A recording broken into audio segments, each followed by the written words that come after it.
I brought this very issue up with Bannon, meaning the issue of this economic partnership arrangement that's being forged now between the U.S. and Ukraine. And he didn't seem particularly thrilled about it. So let's have a look. Well, let me ask you about the Ukraine war resolution, because there's this framework now being proposed. It's a little ambiguous, an economic partnership agreement. Bannon was in Kyiv saying that in exchange for your agreement to this partnership, U.S. aid will continue. Donald Trump himself said it's kind of haphazardly, but he did say aid could continue under this framework. It seems like this is going to be a further entanglement of the U.S. in Ukraine, and who's going to extract the rare minerals? Much of them are under Russian occupation. My advice is walk the fuck away. I want to walk away so hard, I'm even prepared to say, okay, maybe we don't even investigate, which I think we have to. But we have to walk away. I don't want their minerals, okay? There's enough minerals in the rest of the world. What's the reasoning behind this proposal then? Like, why? I think President Trump looks at Iraq and looks at other places in Afghanistan. And I think as a deal guy, he's sitting there going, look, remember, in Iraq and Afghanistan, they didn't take the oil. The net present already didn't take the minerals in Afghanistan. The net present value of our expedition was $9 trillion. Think of what this country would be like, that if in the last 20 years we spent $9 trillion in rebuilding America, the factories we would have. What would Detroit be like? What would St. Louis be like? What would Baltimore be like? What would the great cities of the East be like? What would Detroit be like? If we spent $9 trillion on American citizens, on the soil of the United States of America, this would be a paradise. We didn't. We pissed it away and let people steal it, and so many people dead, and countries ruined, and cultures ruined, and the Christians eviscerated for $9 trillion. And I think it sits in President Trump. He says, look, if these guys did it, what we should do is at least get something for it. I mean, that's the way he... In exchange for a security guarantee, though, which could necessitate or require some kind of U.S. military action. In fact, speaking of World War II, it reminds me of the British arguably very foolishly extending Poland a so-called security guarantee that they didn't have the ability to even uphold. And then World War II gets declared once Hitler goes into Poland. Now, that's a very extreme scenario, but a security guarantee, I mean, those don't have a great record throughout history. No, very few people understand that. The reason that World War II, which had been building in the same kind of way this is, triggered in September 1939 is because the Germans knew it, and the Germans also knew that the French and the British couldn't stand up to it, and that would give them every pretext to roll across Western Europe. They walked into a suckers play. Look, the United States of America, we're the new world. You know, our families were kicked out of these countries, right? Very few people that came here from anywhere in Europe, right? Much less Africa or Asia, these other places.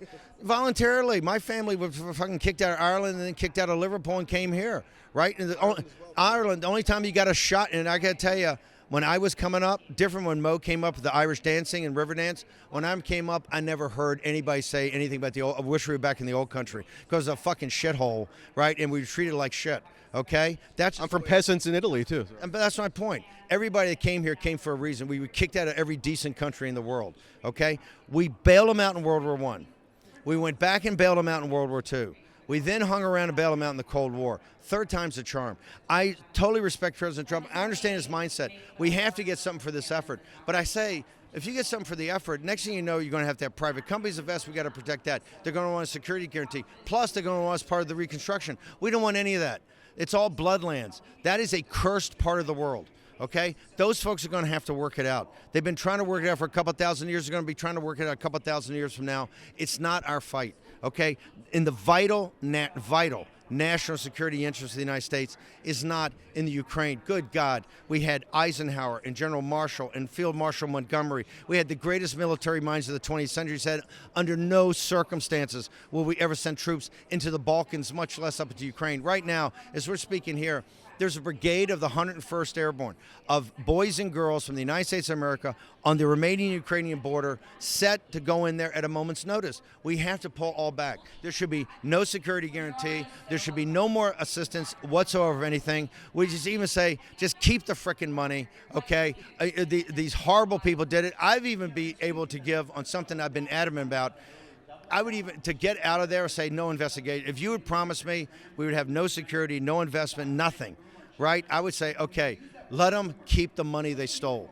What about this? Criminals, but just to get out, that's how adamant I am about it. What about this notion of the U.S. taking over Gaza? I mean, I've heard it speculated that maybe Trump made that proposal as an opening negotiating gambit, but it doesn't seem like there's very much appetite at all under really any conceivable circumstances for the Arab states to take in 1.8 million Palestinians from Gaza, and for the U.S. to turn Gaza now into like some sort of military protectorate. I know it's not clear if troops would be required or whatever, but you know, I don't remember many people in 2024 during the campaign agitating for the U.S. to take territorial control of Gaza, including people who voted for Donald Trump. So how does that relate to this idea that people had an expectation of Trump reducing foreign entanglements if that idea were to come to full fruition? I think the basic thesis of America First is exactly what you're saying.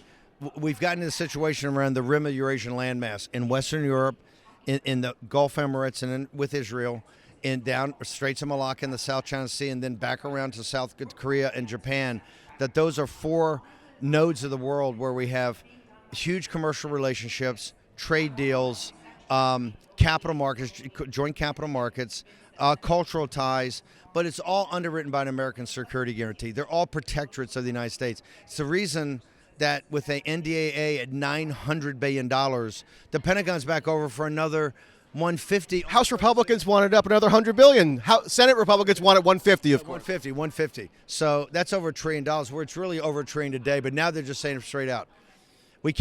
We are not an empire.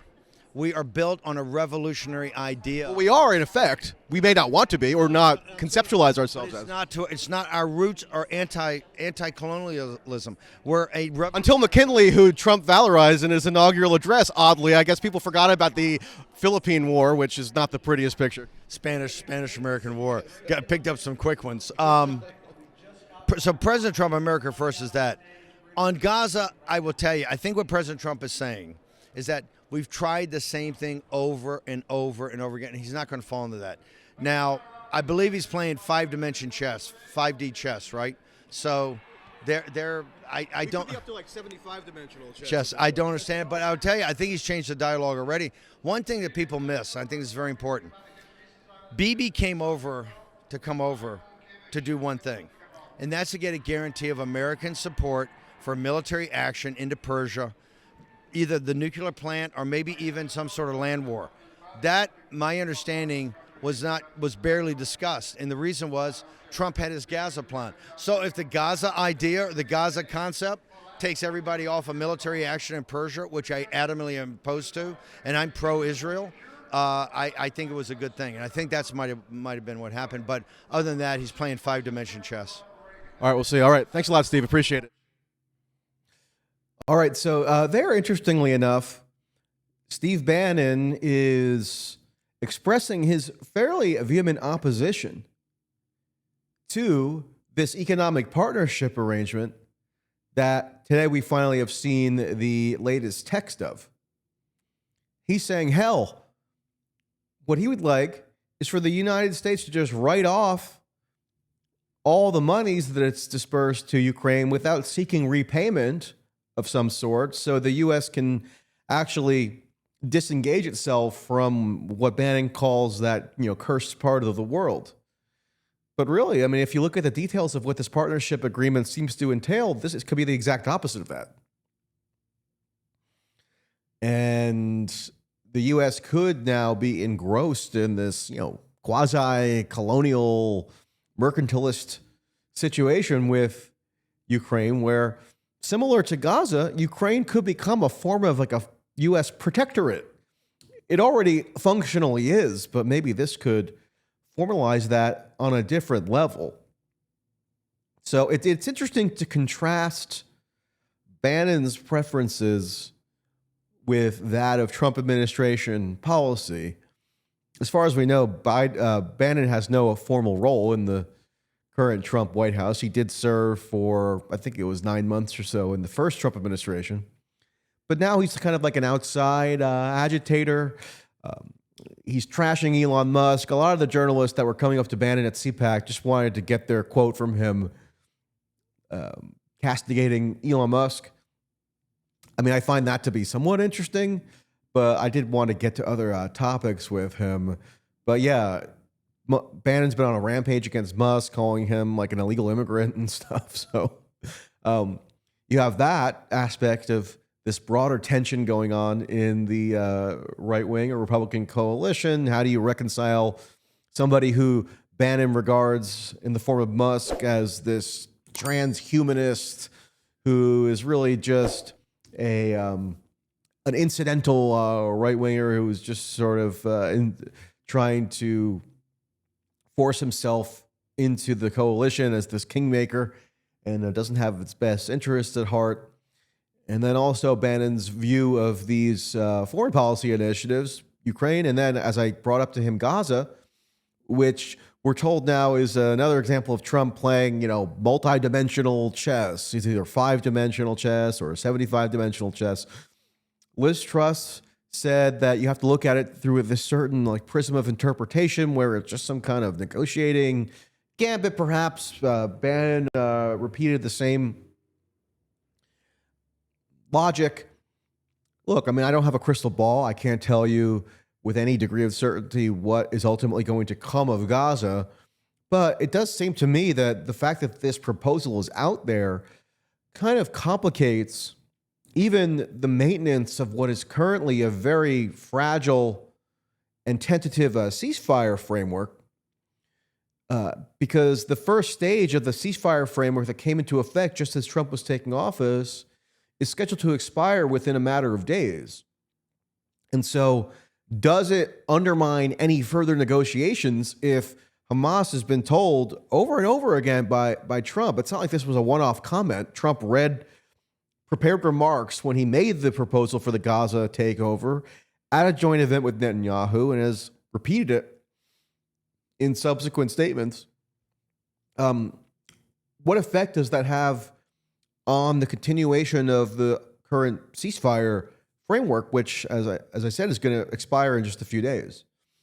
So the point being, even if we can't know with any certainty whether this Gaza takeover plan is going to come to fruition, the fact that the proposal has been made alone has certain consequences for other live issues going on at the moment. So it's not just about a future forecast as to whether this is a viable thing. It could also have real world implications. Thanks for watching this clip from System Update, our live show that airs every Monday through Friday at 7 p.m. Eastern exclusively on Rumble. You can catch the full nightly shows live or view the backlog of episodes for free on our Rumble page. You can also find full episodes the morning after they air across all major podcasting platforms, including Spotify and Apple. All the information you need is linked below. We hope to see you there.